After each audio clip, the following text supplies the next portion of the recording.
देखिए मैं आप सबसे तारीफ देना चाह रहा हूँ और इसका इजहार आप लोग क्लैपिंग करके करेंगे, हाथ ऊपर करके, ठीक है। अच्छा, तारीफ ये नहीं है कि हम पाकिस्तान में रहते हैं, हम मिडिल क्लास फैमिलीज हैं, हमारे बच्चे क्या महीने में एक बार भी मुर्गी नहीं खाएंगे? बकरे का गोश्त हम खा ही नहीं सकते, 2400 रुपए किलो है। इन्होंने मुर्गी का गोश्त, जो माफियाज हैं, ज़खीरा अंदोज हैं, वो 1000 रुपए का बोनलेस कर दिया है किलो। मैं और मेरी फैमिली ने कल तक का टाइम दिया है, कल रात 12 बजे तक अगर मुर्गी माफिया ने इस रेट को कम नहीं किया तो मैं और मेरी फैमिली 15 दिन के लिए मुर्गी के गोश्त का बाइकआउट करेंगे। क्या आप लोग मेरी फैमिली का साथ देंगे?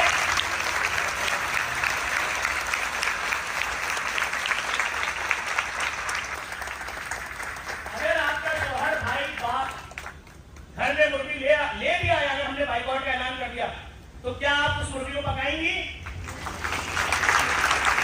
नहीं पकाएंगे। तारीफ बात का इजहार करें।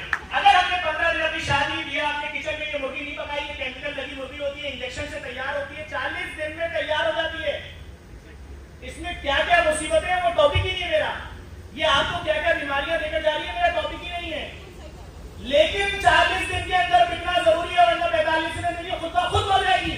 ये बकरे के साइज की हो जाएगी भाई, इतना केमिकल दिया है इसको।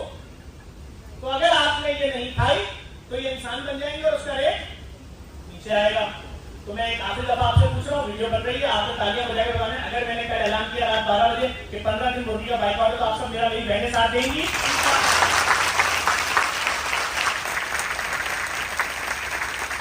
बहुत शुक्रिया। मैं ये मुर्गी माफिया के लिए वीडियो बनवा रहा हूँ, बड़े गौर से इन तालियों को दे लीजिएगा।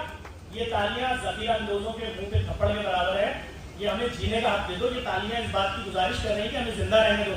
हुक्मरान इधर नहीं देखेंगे, वो अपने कामों में मसरूफ है, लेकिन हमने अपना इख्तियार रिकॉर्ड करा दिया। इंशाल्लाह खुदा ने कहा तो कल रात 12 बजे अगर रेट कम नहीं हो तो मेरी फैमिली ऐलान करेगी, मैं किसी को जोर जबरदस्ती नहीं करता। फलों में खुदा ने इज्जत दी थी, फल के रेट वही केला तो 600 रुपए दर्जन था, जब हमने अपना इख्तियार 7 तारीख को खत्म किया तो 150 रुपए दर्जन बिक रहा था केला। वही तरबूज तो 450 रुपए किलो था, 40 रुपए किलो बिक रहा था 7 रमजान को। तो मैं कहा फिर आप सबको ये बात बोलूंगा, शर्माने की जरूरत नहीं है, आपका अपना सेंटर है, जो समझ में ना आए अगले बैच में एडमिशन ले लें। अभी सर ने बताया